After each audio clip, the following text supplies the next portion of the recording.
Hey, John Gilroy here. Every now and then, we like to pull back and get a view from 40,000 feet. Today, a perspective on federal technology from a veteran of IBM, Oracle, PeopleSoft, SAP, Cloudera, Amazon, and more. Hit the music, Manny.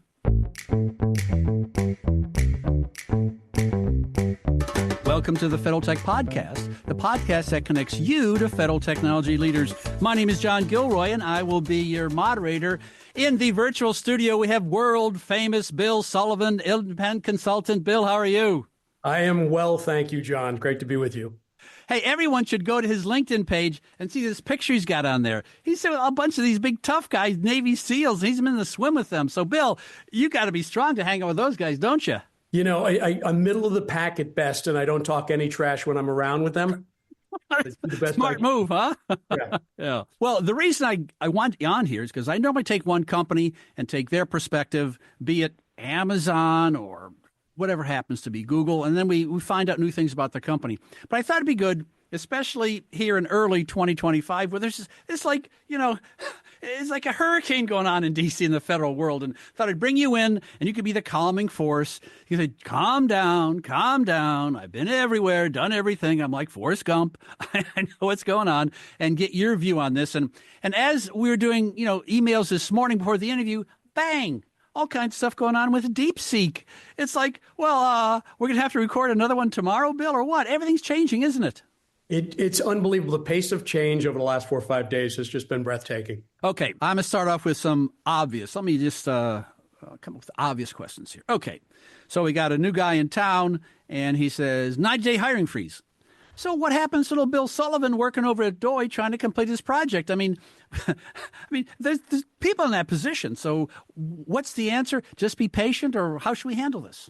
Yeah, I grew up in Washington. I have many friends that are federal employees. The best advice I can give is get a haircut, shine your shoes, put on a suit, and go back to the office and do your best, right? I mean, I don't think this administration or the American people who clearly sent a message are looking for too much pushback. And before this morning, I would have said the people that are in office right now have no reason to worry. Now I'm a little concerned that memo that came out from the Office of the President said we're going to put a hold on all funding for grants or initiatives, that type of thing. So I can't tell you what that means. I think statutorily they have to spend money that has been allocated by Congress, but it's a big open switch. So the best advice I've got is, again, you know, put on your best suit, get a haircut, show shine, and make sure you're in the on time and do your best, which is what we all do every day anyway. Well, you know, a lot of emotions here, and there's a lot of sword rattling and threats and counter threats, and you probably know the guy named Rob Wang. He's from Deep Point, and he did a LinkedIn update last week. He said, "Hey, here's the guy who's going to impact the Small Business Administration. Many of these projects are a matter of law, and so they can't be impacted. And so I think you can get worried, but you know, it's not a flip of a switch, and I don't know if the people coming in realize it's not a flip of a switch, is it? I don't think they realize it, and I don't think they much care." And there's two different discussions there. And look, you're right. I'm just being brutally honest here, right? This is a sea change. But I think good people that work hard are going to be just fine. Also, when the government employees get back into the office, they're going to find a lot of consultants that are very happy to see them because, you know, the pace of work inevitably declines when somebody's not in the office. You know, stepping away from the politics for just a second, John, if you go back about 12 years, Melissa Meyer was the CEO of Yahoo. Okay. And she's the first major female CEO of a large technology company. And she introduced a work from home policy. And 12 to 18 months went by, and she said, "Okay, everybody get back to the office because this isn't working at all. We're not going to do this." Well, you know, COVID was a very special moment and a tragic moment in the life of the country, but it's over. And like Melissa Meyer said, it's probably time to get back to work. Yeah. And that's government or whomever. I think we're going to see that turning the corner. And what this DeepSeek announcement suggests to a lot of people is we are in a deeply competitive world, and it is going to be critical that everybody from the government to the private sector do their best every day at work. I went through your LinkedIn profile. I talked about your previous employers and the opening. And if you look at the theme here, the theme seems to be data management, generally speaking, in your career, 25 years. So I've seen a lot at all kinds of different levels. So an argument can be made that in Trump's first administration, he started this initiative about increasing, improving federal data management. And maybe it's sat on, in the back burner for a while. And so could this be a reinvigorating for this whole concept of let's manage this data better? Well, I mean, again, we've seen the rate of growth of data has increased, doubled, I guess. I think it's down. The total data available to mankind is doubling about every 18 or 12 months. I can't remember the latest statistic. So if he is doing it, it's just meeting market conditions. He's nothing if not attuned to what's happening in the economy. So yeah, going back over my career, it's interesting. It is data, but it's been everything from ERP to infrastructure to cyber. And basically, for a long time, I've been Father Marin, if you will. I come in out of the fog, I do the exorcism, and we just move on through the night. I'm the guy in Washington they hire when the public sector of a publicly traded software company has hit the quarter, has had a bad quarter, bad year, or hit the wall. And they say, okay, grab Sullivan. Okay, that's what I do. You know what I should do? I should take your past 10 employees and do a graph, go to Google Trends, compare that to stock prices. Oh, bring Bill in. He's the hired gun. He'll fix things up. Huh? And I enjoy that. I enjoy fixing things. But, to me, this is the chaos we see in today's market. It's okay. We'll get through it. There's a lot of very talented people being brought into the administration. One of my heroes is an ex-military guy named Dr. Chase Cunningham. He has a podcast called Dr. Zero Trust, and he's quite graphic and quite earthy. And, he talks about zero trust. And, I'm buying in. I think it's a good answer, maybe the only answer. But so are we going to have ores come out of the water for this and just have it stagnate? Or so what's going to happen with the Zero Trust Initiative? It seems like this is a way to go. From a high level, I think one of the things government does very well, and it actually leads to the private sector, is the establishment of cyber standards and security. Okay. Much of the high side in government works and law enforcement works with the money center banks to create standards because there's so many trillions of dollars at risk. And so things like Zero Trust, FedRAMP, NIST standards, I think government does an outstanding job on all of the above. And I think that you're going to see that not only continue, but accelerate, particularly with the rise of AI. Because one of the big concerns about DeepSeek is how many backdoors and open gates and windows that it actually has. So and where's the data going? No one knows. It's a mystery. Exactly it. That is exactly it. Yeah. So I see Zero Trust stay in place. I think it'll accelerate. It has to. Yeah. So one of my neighbors had to have a $12,000 repair in his car, which is kind of high. And I said, tell you what, buddy, I'll help you out. I'll get a winning lottery ticket. Okay, that was my solution. And, who doesn't make big promises like that? So I'm watching the news last couple of weeks, and this little phrase comes up, $500 billion investment. Now, that's a whole lot bigger than the lottery I was going to win. So This is just reality. This is just, hey, Bill, you're good looking. Here's $1 million. I mean, what is going on here? I mean, is this just dazzle? I believe that this is going to be President Trump's Kennedy space mission. Okay. What did we learn from the space mission? We didn't go to the moon in order to bring back a bunch of rocks. We went to the moon in part because it generated everything from the development of microprocessors to Tang. Okay. All the scientific advancements we made as a result of setting a big goal. And this thought occurred to me day before yesterday when I was watching President Trump's speech at at Davos. He did it via Zoom. And he said in response to a question by the CEO of Total Energy, he said, we should co-locate our power generation plants next to our data centers. And I talked about this on my LinkedIn page earlier today, but what he's talking about is the Japanese just-in-time methodology. But in this case, he's talking about energy. And by doing that, he will avoid overtaxing the already overstressed grid in the United States. Secondly, he will ensure that they have stable, consistent, inexpensive energy. Third, in doing that, he also will ensure that we're not stressing the rest of the grid. Right? We'll bring down the cost of energy. The more availability of energy will bring down the cost of energy for everybody. So I believe President Trump is actually going to use the AI emergency or initiative, or however you want to refer to it, as a snowplow to put out a lot more energy production than would otherwise be allowed under standard situations, right? Right now, it's difficult to build a bridge over a stream here because of the environmental regulations. Good, bad, or indifferent, it just is. Putting up a power plant is a 10 to 15-year effort. We don't have that kind of time. And what the AI discussion highlights is not just the advancing technology. That's been going on for a long time. We're going to be just fine. Stop panicking. What it highlights is that China has built 50 coal-fired plants last year, and we haven't brought any, really much of any new power generation online.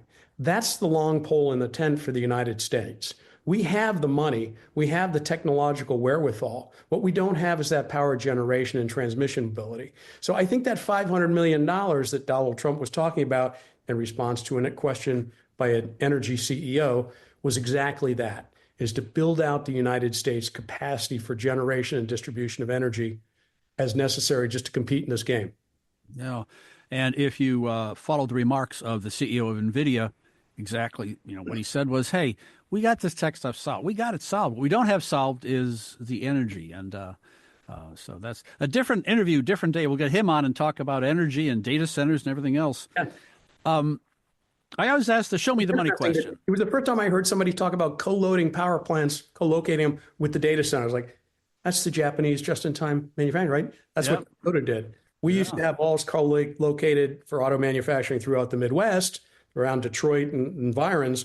Japan, given they have a lot less room, shrunk it right down next to each other, right? All the piece parts of a manufacturing an automobile were put co-located in or near the location of the main factory. They're talking about doing that with energy. And it's just, I think that's what you're going to see. I think he'll use this as a reason to snowplow through some of that energy that's necessary. Yeah, we'll see. Most of my interviews, I turn to the guests and go, show me the money. How can your company save a govy money? And so I'm going to turn to you and say, show me the money, but not from that angle, from a different angle. Some people can criticize the acquisition process in the United States, and I've had people, ramble on and on about that. And it would just seem that this is going to be a target of the Trump administration, too. If something is perceived as being bureaucratic, it may run into a problem. So how can a new administration achieve all these noble goals given the existing constraints for the acquisition process? Well, they're going to have to change the acquisition process. Yeah. Which I think you're going to see. Again, as I said earlier, I think government does a great job at setting standards, right? Security standards. And so I think that's what they ought to do. Number one is continue doing that. They do it well. Number two, they need to start acquiring technology directly again. So in other words, right now, what happens is you've got a lot of services companies that sit in front of government, and government says, that's an interesting piece of technology. Why don't you evaluate it for me? And so they'll go through a 10-month evaluation. They'll say, yeah, this is great technology, but we just spent all the money that you would use to buy that technology. So then you go through another funding cycle for another year. And by that point, you're 2 years into it. Two things have happened. Number one, the company is not that interested in, that long of a sales cycle. Number two, a lot of companies are not selling to government now because that sales cycle is so challenging. And number three, government is left with technology that's 10, 15, 20 years old. And so if we are to advance and adopt a lot of this AI technology, it will be important that we redo the acquisition process, because what you don't want to see is another, sort of a JAD C2 style knife fight in which two of the largest providers fight it out, and then one wins, the other files a lawsuit.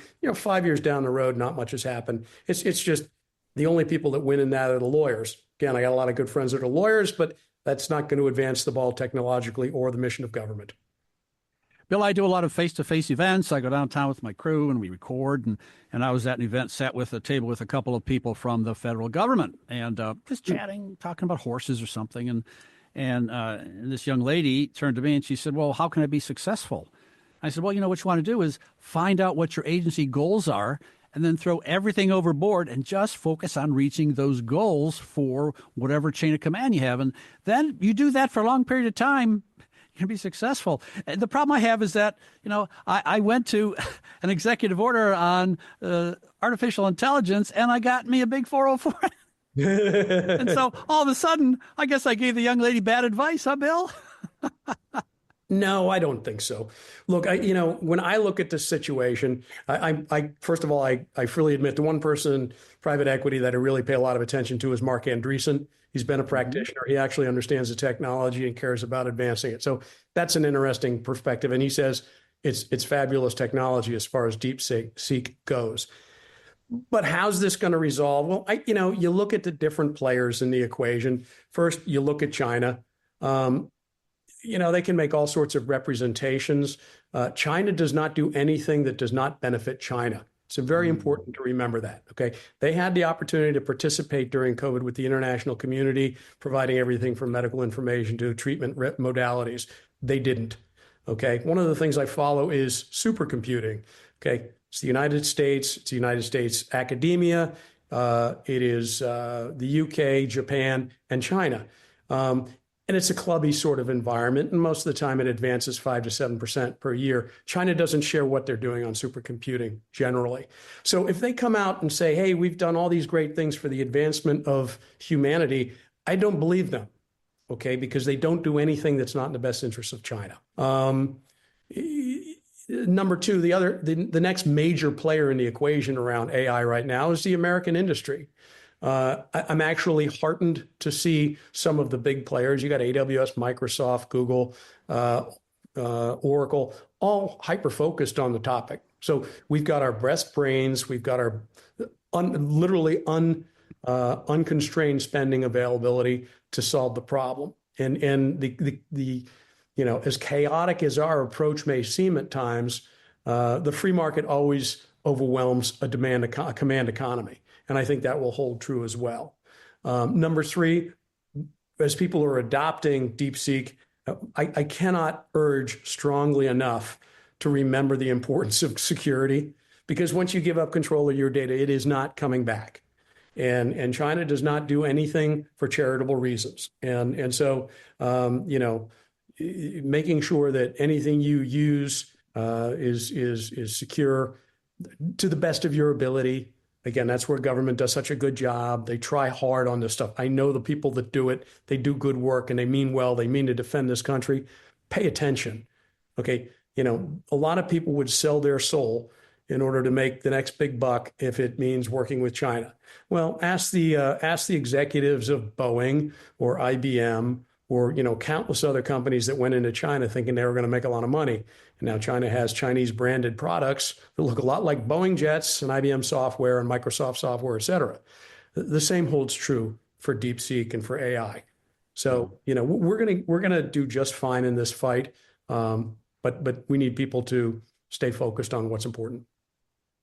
I've been following Mark Andreessen since he lived in town here, if you remember, in the early 2000s. He lived across the street from me. Yeah, he had his bulldogs and everything else. And if the best interview I've ever heard with him is by Barry Weiss, and it's with Honestly. And she sat down with him a month ago, and she's a good interviewer, but wow, can really tell you what his thoughts are about AI, about the federal government, all kinds of different things. Jumping around from podcast to podcast, this whole idea of where the data is stored. I mean, this is part and parcel of the federal government. I mean, if I work in the federal government, I would run from that the new stuff. It just seems that the data but people don't start with the data policy, do they? Start with the glitter. Yes, but it's a natural human condition. Wants what's new and sparkly and shiny. But I also think that part of what government does, sometimes to its own detriment, as I was saying earlier, they do analysis on things to their credit, but that also inhibits their adoption of newer technologies, right? So they'll look at the glittery stuff, but it takes them a long time to buy anything. That's not an all bad thing. I freely. No. Speaking of glitter, there's a guy named Walter Isaacson. He wrote a biography of Elon Musk. I read it, and. I mean, you want to curl your hair. There's a couple chapters there where you turn to your wife and you go, well, what is this like a fiction? A lot of things going on. And then when he gets in and leads this dodge, he has made a lot of mistakes in his life. He's succeeded, but he has blown up rocket after rocket and changed things himself. He has literally crawled under cars in the factory line and changed bolts. And so I don't know if he plans on doing this to the federal government or not, but he talks about, outdated technology, replacing it. Well, for a privately owned company, you might be able to do that, but there's a lot of constraints here. Just we talked about acquisition, and what about waste, fraud, and abuse? Of course, but he's not the first one to try to tackle that. So is he going to be the hero here with Dodge, or is he just going to get hit a brick wall? Well, a couple of thoughts. First, as it pertains to Elon Musk, a very famous writer said, the rich are different than us, right?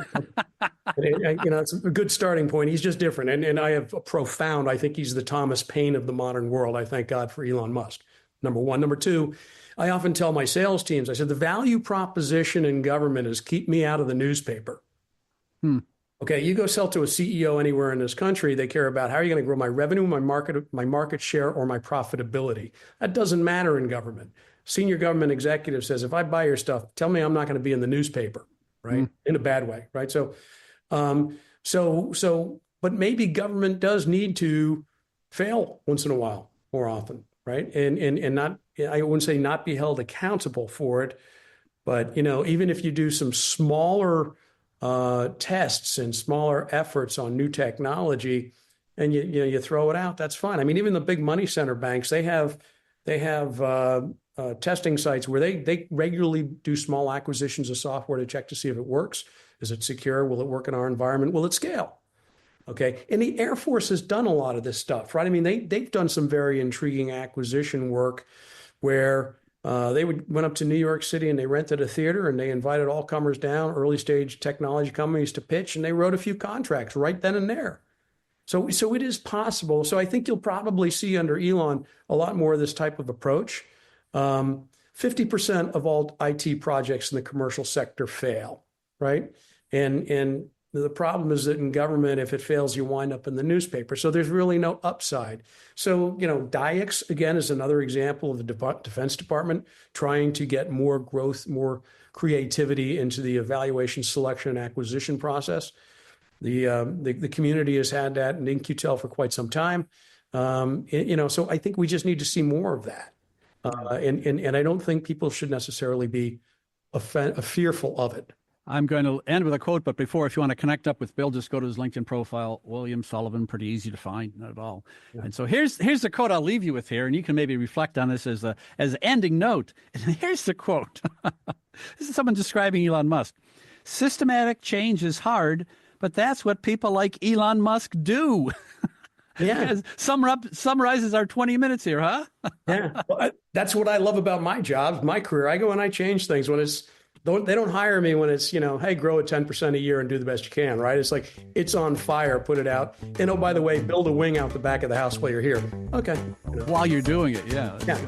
This has been a fascinating conversation. You have been listening to the Federal Tech Podcast with John Gilroy. I'd like to thank my guest, Bill Sullivan, independent consultant. Reach him on LinkedIn.